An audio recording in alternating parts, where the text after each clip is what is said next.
भगवंताने दिव्य हो जीवावतारण जहाज में, मोक्ष के मालिका ने दिव्य हो अनंत कोटि संताने। राम सभा में राम राम शरण,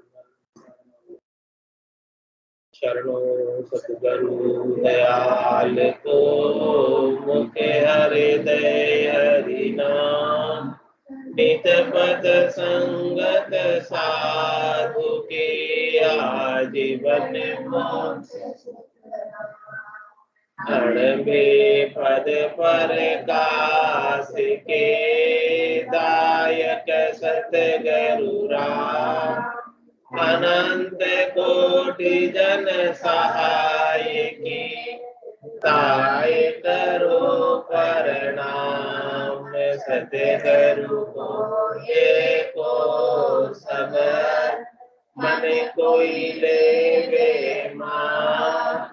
तो सहज होते है संत दास, मुश्किल सुआसान। भक्ति भक्त भगवंत गुरु, चतुर नाम बपुए। जिनके पद रज परस नास, विघ्न अनेक सब धरती कागद करम। सब वन कलम कटाई, सात समुद्र छाही करम। सतगुरु गुण लिखान जाय, राम राम। आप सभी के अंदर विराज परमात्मा के पावन चरण प्रणाम। अनंत श्री सतगुरु सुखरामजी महाराज की अड्डे में अर्जस पदराग गुण प्रभात दिवस आरंभ हो।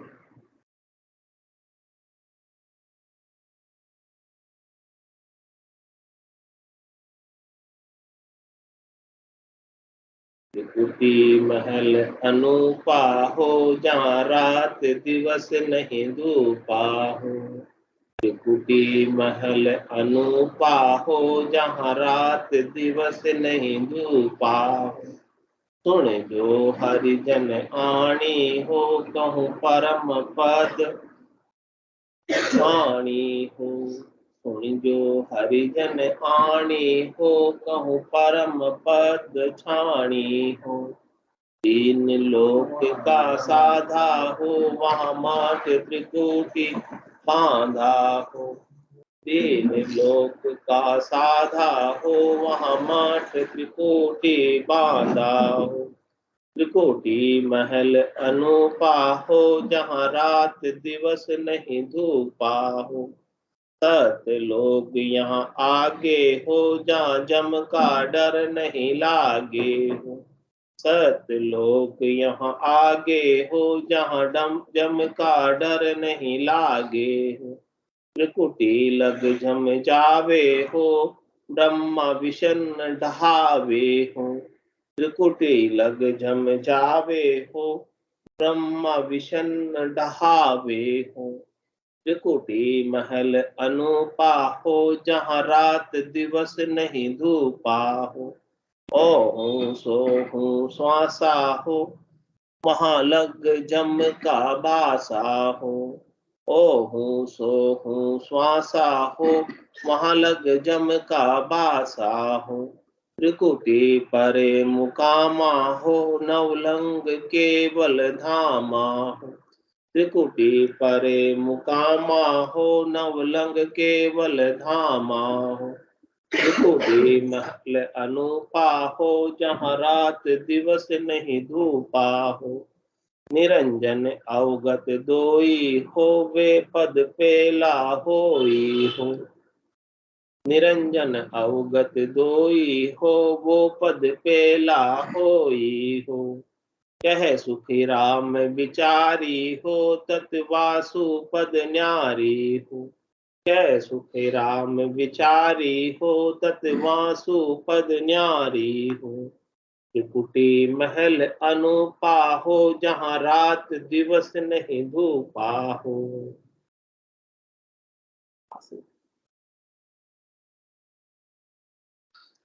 त्रिकुटी महल बड़ा अनुपम है, जहाँ न रात है और न दिन है और न धूप। यहाँ पर तो रात भी होता है, दिन भी होती है, और धूप भी लगती है, गर्मी भी लगती है, सर्दी भी लगती है, बारिश भी होती है। सब प्रकार के सुख दुख इस संसार के अंदर सहन करने पड़ते हैं। और महाराज कह रहे कि जब तक शरीर धरेंगे तब तक शरीर के साथ सब सुख और दुख लगे रहेंगे। जब ये आत्मा इस शरीर से अलग होकर, न्यारी होकर त्रिकुटी महल में जाएगी, भीतर के अंदर अंतर्मुखी होकर भीतर का आनंद प्राप्त करेगी। महाराज कह रहे त्रिकुटी का जो महल है, खंड पिंड ब्रह्मांड का जो एरिया है, खंड से पिंड और पिंड से ब्रह्मांड तक जो जाते हैं साधना के माध्यम से, तो ब्रह्मांड के एरिया में, त्रिकुटी के एरिया में, 12 उंगल के एरिया में विशेष अनुभूति होती है आनंद की। वो त्रिकुटी का जो महल है बड़ा अनुपम है, विलक्षण है, अद्भुत है। वहां न रात है न दिन है, यानी रात में भी वैसा ही आनंद है जैसा दिन में, सर्दी में भी वैसा ही आनंद है जैसा गर्मी में। यानी वहां पर समान आनंद हमेशा बना ही रहता है। वहां न दिन का फर्क पड़ता है, न रात का फर्क पड़ता है, न धूप का फर्क पड़ता है, न छाया का फर्क पड़ता है। वहां आनंद एक जैसा आता रहता है। ऐसा ये अनुपम है। यहाँ पर तो धूप हो तो गर्मी लगने लगे, छाया हो तो सर्दी लगने लगे, लेकिन वहां धूप छांव का या रात दिन का कोई कारण नहीं है। उस देश के अंदर आनंद का, वो आनंद बाहर का नहीं, वो सुख बाहर का नहीं। बाहर के सुख तो परिवर्तनशील है, बदलते रहते हैं, कम ज्यादा होते रहते हैं। कभी सुख होता है बाहर तो कभी दुख होता है, कभी खुशी होती है तो कभी गम होता है। ये बाहर तो सब चलता रहता है। सुख जहाँ दुख, दिवस जहाँ रजनी, जहाँ जन्म जहाँ मरना, ज्ञान विचार बुरा का देखो, काल पास क्यों पढ़ना। महाराज कह रहे हैं कि सदगुरु के ज्ञान पर विचार करो और इस ज्ञान को धारण करो और ज्ञान के अनुसार साधना करो। साधना करेंगे तो ऐसे त्रिकुटी का आनंद हमें घट के भीतर ही प्राप्त होने लगेगा। और ये आनंद स्थायी है, हमेशा रहने वाला है। नित्यपत त्रिकुटी में स्नान करो, रोज नहाओ त्रिवेणी संगम में और खूब आनंद प्राप्त करो। तो कह रहे महाराज, सुन जो हरिजन आणी हो, कहूँ परम पद छाणी। महाराज कह रहे हैं कि हे भक्ति करने वाले जनों, साधना करने वाले जनों, भक्त गणों, आप उस त्रिकुटी महल की अनुपम बात को सुनो। मैं जो ये बात आपको कह रहा हूं वो परम पद के प्राप्ति की बात बता। ये जो त्रिकुटी का महल पहले चढ़ते हैं, त्रिकुटी के महल में पहले जाते हैं, खंड और पिंड के महल को छोड़कर ब्रह्मांड के महल में जब जाते हैं तो उसके आगे परम पद का महल, परम पद जो प्राप्त होता है वो त्रिकुटी महल से भी ऊपर। अब त्रिवेणी नाय के किया गिगन प्रवेश, गिगन मंडल में प्रवेश करना है तो त्रिवेणी में नहाकर आगे जाना, स्वच्छ होकर निर्मल निराट होकर आगे जाना है। सब प्रकार की इच्छाएं, कामनाएं, आशाएं, तृष्णाएं, मनोरथ, मनोकामना, संकल्प, विकल्प सब यही छोड़कर जाना, क्योंकि वहां जाने का रास्ता कितना चौड़ा है, कितना लंबा है, कितना बड़ा है पता है? वहां अंदर जाने का रास्ता, यहाँ ऐसे 3 फीट का गेट होता है, वहां कितने फीट का गेट है अंदर जाने? हाँ, अंदर घुसने का रास्ता राई के दाने के दूसरे भाग के बराबर रास्ता, उस रास्ते से जाना। अब राई का दाना कितना बड़ा, उसके 20 टुकड़े करो, इतना सा एक सुई की नोक की बराबर जगह भी नहीं अंदर घुसने के लिए, तो साथ क्या ले जाओगे? क्या ले जा सकते हो साथ वहां पर?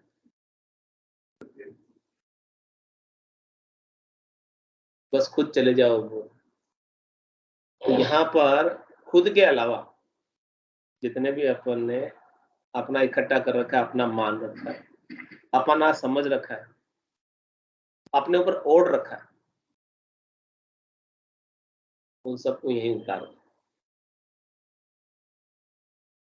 थोड़ा सा भी ओढ़ा हुआ रह गया तो वो रास्ते में फंस जाओ। क्या अगर रास्ता तो छोटा है और ओढ़ा हुआ ज्यादा है, कैसे निकलोगे लेकर? निकल नहीं पाओगे। रास्ता तो बहुत बारीक सूक्ष्म जीना है। उस जीणे रास्ते में, सूक्ष्म रास्ते में प्रवेश करना है तो वहां केवल आत्मा ही प्रवेश कर सकती। आत्मा के साथ वहां पर न मन प्रवेश करता है, न बुद्धि प्रवेश करती, न चित्त प्रवेश करता, न अहम प्रवेश करता, न 5 प्राण प्रवेश करते, न नौतत लिंग शरीर प्रवेश करता। ये सब भी उरले ही रह जाते, ये सब नीचे ही रह जाते हैं। और वहां शुद्ध चेतन आत्मा जो परमात्मा का अंश है, परमात्मा का रूप है, जो परमात्मा धातु की बनी हुई है, वो अन्य धातुओं का जो इसने मिश्रण किया हुआ, खोट मिलाया हुआ, वो सब खोट को तपाकर साधना के माध्यम से निकाल दिया जाए, फिर शुद्ध सोना रह जाए, वो वहां प्रवेश कर सके। खोट के साथ वहां पर प्रवेश निषेध। ऐसे महाराज कह रहे हैं कि परम पद को जाने की बात बता रहा हूं कि वहां कैसे जाओगे, कुछ लेकर जाओगे, क्या लेकर जाओगे। दीतो ही आयो, दीतो ही जासी, को प्यास अंदर लक्ष्मी छोड़ चले गो, साथ न चाले। लेकिन अपन ने जो आसक्ति कर ली है संसार के अंदर आकर,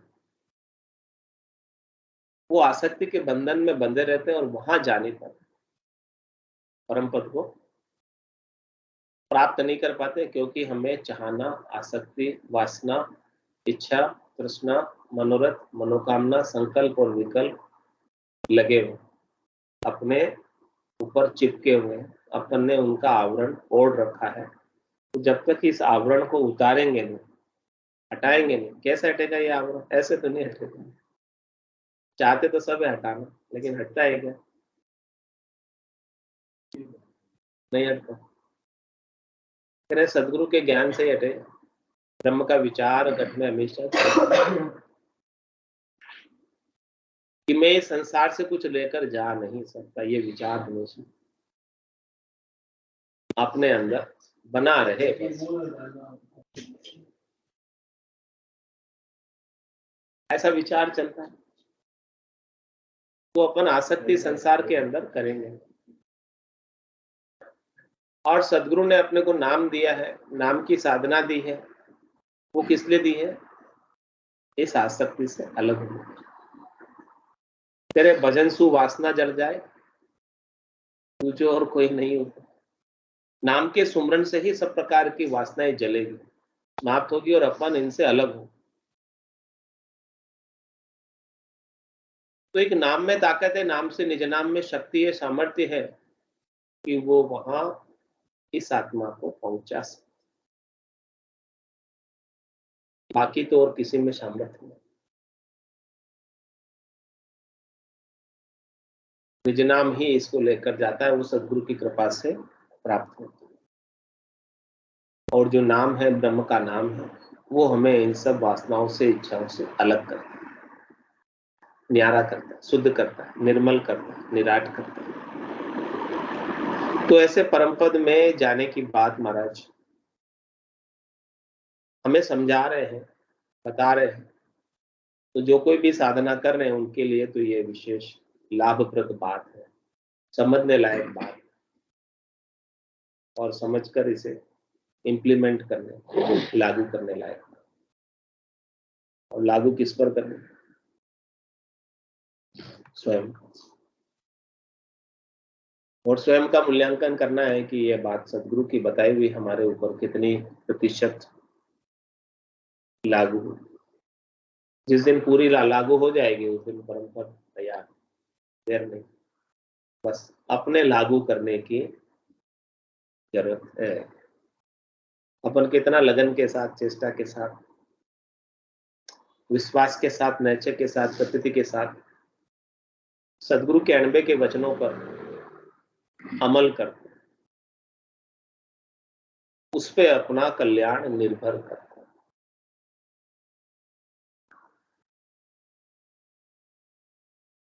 कह रहे महाराज, तीन लोक का साधा हो,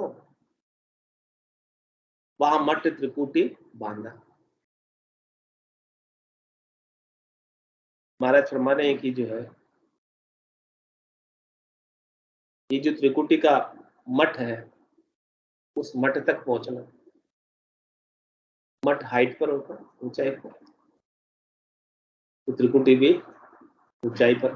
खंड और पिंड के बाद ब्रह्मांड में आती, तो खंड को खाली करके, पिंड को खाली करके ब्रह्मांड में पहुंचना। तो इस प्रकार से ये तीन लोक है, खंड, पिंड, ब्रह्मांड, स्वर्ग, मध्य, पाताल। इसके अंदर जिसने,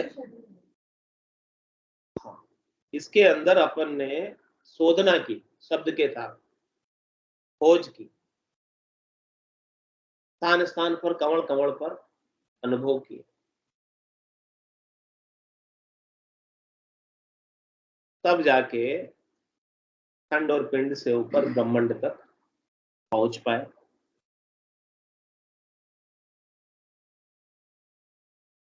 और मठ हमारा त्रिकुटी में बंधा, निवास स्थान त्रिकुटी में। निवास स्थान का मतलब हमारा ध्यान, हमारी सुरता अब नीचे की तरफ, हमारी ऊर्जा, हमारी एनर्जी नीचे की तरफ नहीं होकर ऊर्ध्वगामी हो गई, ऊपर की तरफ हो गई, ब्रह्म की तरफ हो गई, परमात्मा की तरफ हो गई, राम जी की तरफ हो गई। जो एनर्जी का फ्लो है, प्रवाह है, वो ऊपर की तरफ उठ रहा है। और इसके साथ ही ये आत्मा भी ऊपर के लोकों का अनुभव कर रहा है। तो है ये त्रिकुटी ब्रह्मांड का एरिया भी तीन लोकों के अंतर्गत ही आता है। खंड, पिंड, ब्रह्मांड तीन लोकों के अंतर्गत ही आता है। जैसे प्रकार से बाहर स्वर्ग, मध्य, पाताल है, इसी प्रकार से ये खंड, पिंड, ब्रह्मांड है भीतर में। तो महाराज कह रहे हैं कि साधना करनी है तो भीतर में साधना करो, जिससे ये सद जाए सब। जिन्होंने खंड, पिंड, ब्रह्मांड को साध लिया, भीतर की साधना कर ली, तो तीन लोक का साधा हो,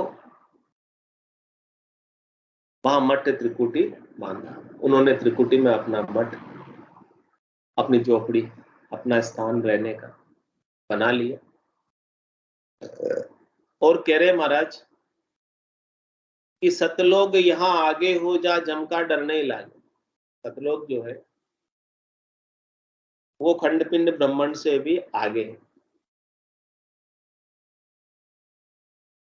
वो 10वें द्वार को फोड़कर निकलता है रास्ता, इससे ऊपर जाना पड़ता है सतलोक में। और जो एक बार 10वें द्वार को क्रॉस करके, पार करके सतलोक की प्राप्ति कर लिया, उसे जमराज के पास अपना न्याय कराने, हिसाब किताब कराने, कर्मों का फल चुकाने के लिए नहीं जाना। बाकी जो 9 दरवाजे से जाता है, 2 आंख है, 2 कान है, 2 नाक है, मुंह है, गुदा है, लिंग है, इन दरवाजों से जो जाता है, इन गेट से जो जाता है, उसे जम के दूध पकड़ कर ले जाता, बांध कर ले जाता, सिर में गुरज, गला में फांसी, जालिम है जमरान, साहेब राम कदे नहीं सिमरे, ये सब लोग गिरा, और अपने कर्मों के हिसाब से उसे फल भोगना। ये संसार के अंदर ये रीत है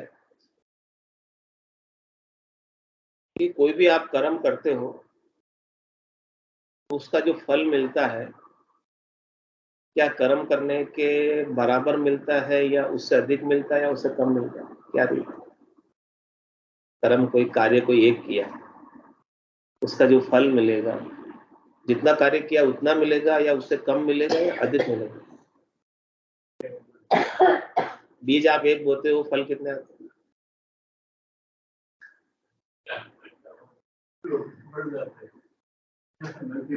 मल्टीप्लाई होके मिलता है यहाँ पर जो भी किया है। संसार में ये रीत बराबर नहीं मिलता है। अच्छा करोगे तो वो भी मल्टीप्लाई होके मिलेगा। बीज तो एक ही बोते हो, आम की गुठली एक ही बात है। कितने आम आते हैं? वक्त के साथ वो पककर कितना अधिक मल्टीप्लाई होकर मिलता है। तो कर्म तो अब एक करते हैं अपन। अब अच्छा कर्म है तो उसका अच्छा फल कितना सारा आ जाएगा। बुरा कर्म है तो भी आग का वृक्ष का एक बीज बोया तो कितने आग उगे। मल्टीप्लाई होकर मतलब यहाँ सब चीज मल्टीप्लाई। और भजन भी करोगे थोड़ा सा भी तो वो भी उसका लाभ भी मल्टीप्लाई होकर मिलेगा, अनंत गुना मिलेगा। ये करे शुभ कर्म कर स्वर्गा जावे, अशुभ किया 84, कह सुखराम भक्ति कर केवल परम धाम जन जासी। तो केवल की भक्ति का फल भी अनंत गुना होकर प्राप्त होता है।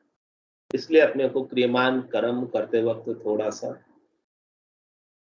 ध्यान रखना चाहिए कि अपन करते तो थोड़ा सा है लेकिन वो कई गुना में बदल जाता है, अच्छा भी और बुरा भी। और कलयुग के अंदर तो हाथों हाथ और जमाना संत दास आगे पीछे हो, कलयुग हाथों हाथ है, लगा करो। इस प्रकार से ये कर्मों का हिसाब किताब है यहाँ पर। सब चीजें यहाँ पर मल्टीप्लाई हो जाती। लेकिन जो सतलोक में पहुंच गया 10वें द्वार को खोलकर सदगुरु की कृपा से, निज नाम की जागृति से, पूरब के 6 कमलों का छेदन करके पश्चिम के 6 कमलों का छेदन करके वो जमराज के एरिया से, जुरिडिक्शन से, क्षेत्राधिकार से बाहर हो। अब जम का जोर उसके ऊपर नहीं चल, क्योंकि अब वो उसके एरिया में है। जो त्रिलोकी में रह रहा है, 3 लोक भवन चतुर्दश, एक काल को ग्रास, सदगुरु मेहर बिना नहीं छूटे, जन्म मरण भव त्रास। उसे तो सहन करना ही पड़ेगा, विवश है, सहन करने के लिए बाध्य है, नहीं चाहते हुए भी। लेकिन जिसके ऊपर सदगुरु की मेहर हो गई, कृपा हो गई, दया हो गई, वो इस जम के डर से मुक्त हो जाता है, छूट जाता है और निर्भय पद की प्राप्ति करता है, भय से रहित। उसे मृत्यु का भय भी मिट जाता है। होना था सो हो गया, सूरत शब्द का जो संत दास इस देह का, नहीं हरस नहीं सो। तो कह रहे महाराज सतलोक यहाँ से आगे हो जहां जम का डर नहीं लागे। अपने को भी उस देश में जाना। चल हंसा उन देश समंजा मोती है, ऐसा देश है अजब निराला, बिन शशि भान हो तू जियाला, नहीं काल की चोट जिला मिल ज्योति है, चल हंसा उन देश समंजा मोती। तो कह रहे मां त्रिकुटी लग जम जावे है। जम का एरिया, जम का साम्राज्य, जम का न्याय क्षेत्र, जुडिक्शन, क्षेत्राधिकार कहाँ तक है कि हमारे ब्रह्मांड तक उसका अधिकार, खंड और पिंड आगे ब्रह्मांड तक।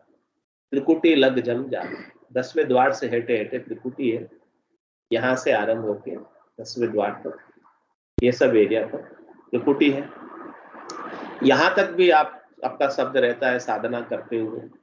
तो महाराज कह रहे हैं कि यहाँ तक भी जो है, जो यहाँ तक की साधना की है 10वें द्वार से हटे, कि जो केवल की बारी नहीं खोले, 10वें द्वार को खोलकर आगे नहीं गए हैं, तो कह रहे महाराज कि वहां तक तो जम के अधिकार क्षेत्र में ही रहोगे।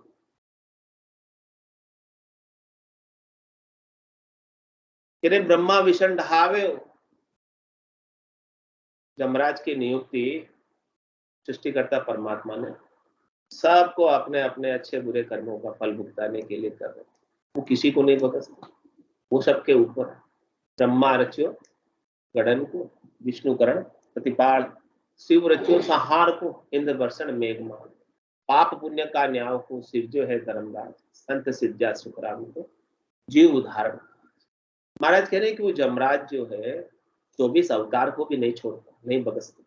उन्होंने भी जो शरीर धरकर, निमित्त अवतार धरकर जो जो कर्म किए हैं, उनके भी कर्मों का फल उन्हें भी आगे के अवतारों में भोगना पड़ा। और कह रहे महाराज ब्रह्मा विष्णु महादेव ये भी बड़े देवता है, वो भी उस जम के अधीन, उनकी भी निश्चित आयु अवधि है, उनका भी निश्चित समय है। जो आत्मा उस पद पर आसीन है, उनको पद निश्चित समय के बाद छोड़ना पड़ता है। छोड़ना पड़ता मतलब काल के अधीन हुए। पद तो स्थिर है, लेकिन उस पद पर आसीन आत्मा बदलती है। तो कह रहे ब्रह्मा विष्णु ढाल जमराज ब्रह्मा जी को, जिनकी आयु अवधि बहुत अधिक है, वो भी जम के डर से डरते हैं, गर्भ में आने से डरते हैं। ब्रह्मा विष्णु धावे, इसलिए वो सृष्टिकर्ता परमात्मा को याद करते और चाहते हैं कि हमें भी मनुष्य शरीर प्राप्त हो और हमें भी ऐसे संतों का, सदगुरु का, केवली भगवंतों का ज्ञान प्राप्त हो, और उस ज्ञान को प्राप्त करके हमें भी इस कार्य से छुटकारा मिले। जो विपदा हमको लगी हुई है, जो काम हमको सौंपा हुआ है, उस काम से हम परम विश्राम को, परम गति को प्राप्त हो। ब्रह्मा विदाता रचे तन सोही, अंशे मिनका देह कहो कारण नमो। क्या कारण? मिनका दे मांग रहे। इंद्र आदि ब्रह्मादिक बंछे, यो नर्तन है भाई, राम भक्ति और साथ समागम ईशो लाभ माए। ऐसा लाभ और कहीं मिलने वाला नहीं है जो लाभ आज अपने को मिले। जैसे अनुकूलता आज है, जैसी कृपा आज बनी हुई है परमात्मा के अपने ऊपर, वैसी और कभी बनने वाली नहीं। कृपा करके मनुष्य शरीर दिया, भरतखंड में दिया, कलयुग में दिया, संतों का ज्ञान, केवली भगवंतों का ज्ञान श्रवण करने को प्राप्त हो रहा है। ऐसी कृपा और किसी के ऊपर नहीं जो अपने ऊपर। कह रहे महाराज सतलोक यहाँ से आगे हो, जम का डर नहीं लागे हो, त्रिकुटी लग जम जावे हो, ब्रह्मा विष्णु कहावे।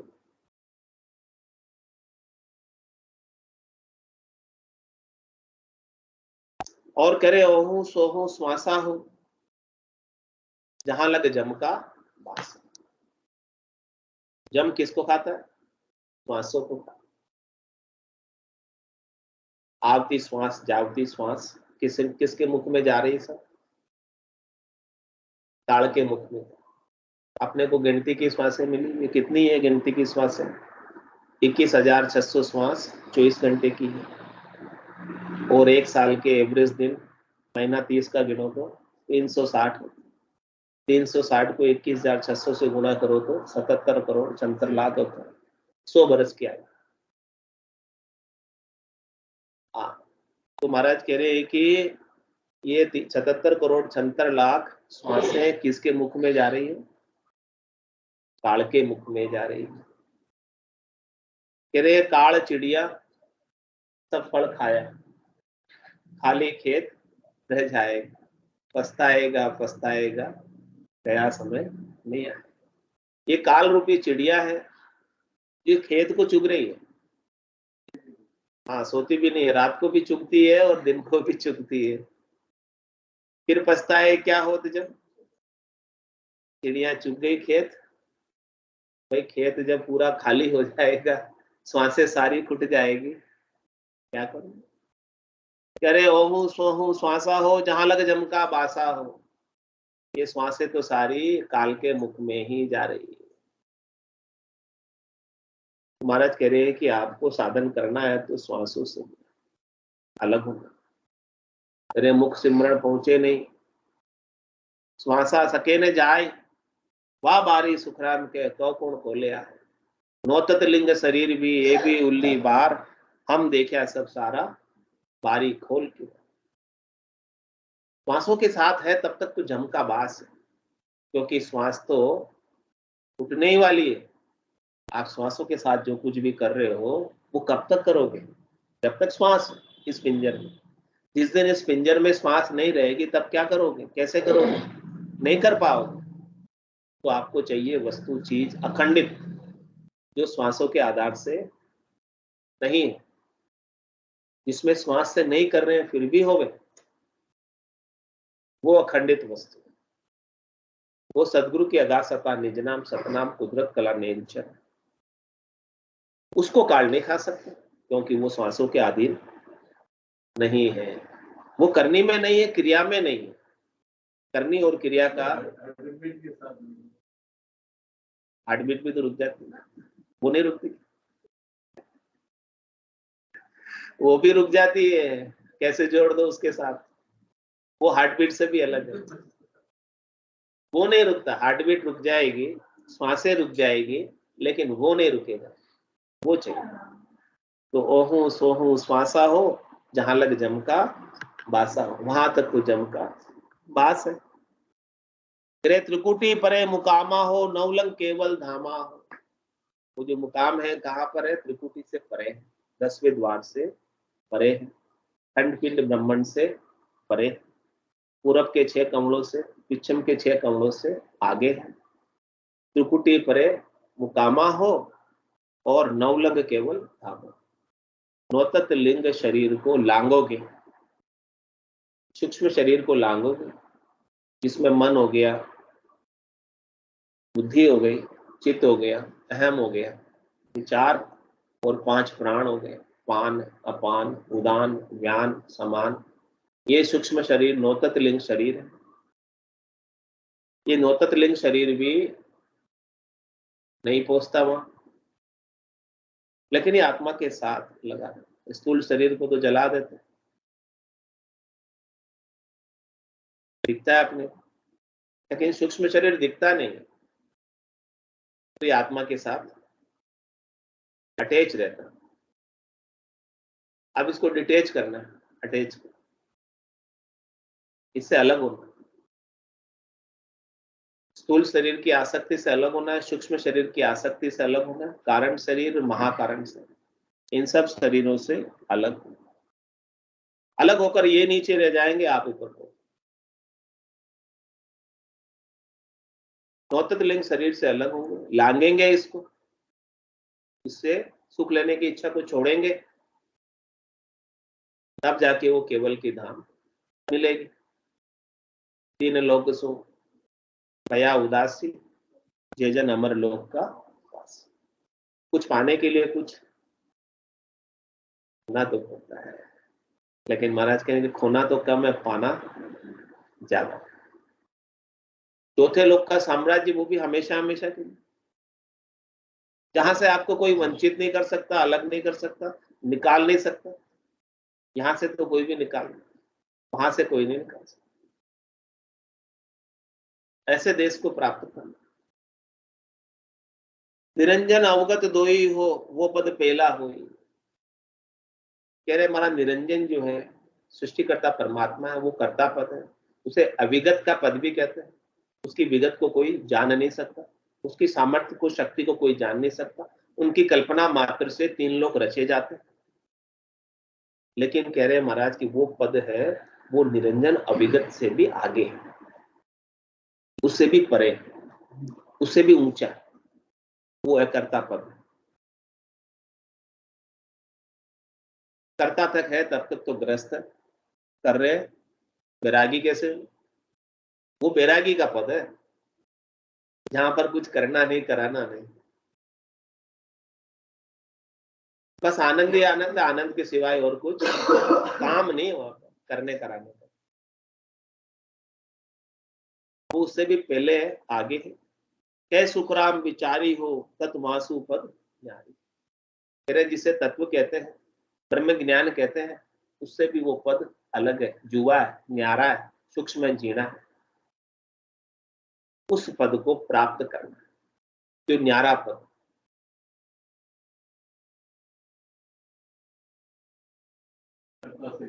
कर्ता से भी ऊपर है। निरंजन जो सृष्टिकर्ता परमात्मा का पद है, आत्मा के साथ जोड़ेगी। हाँ, आत्मा जहाँ भी जाएगी वो जाएगी।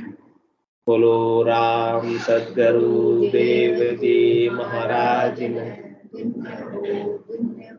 परम दयाल सदगुरु सुखराम जी महाराज ने विनय अनंत श्री सदगुरु सुखराम जी महाराज के ज्ञान सत्स्वरूप भगवान केवली भगवंता ने जीवा तारण जहाज में मोक्ष के मालिका ने अनंत कोटि संतान ने राम सभा में राम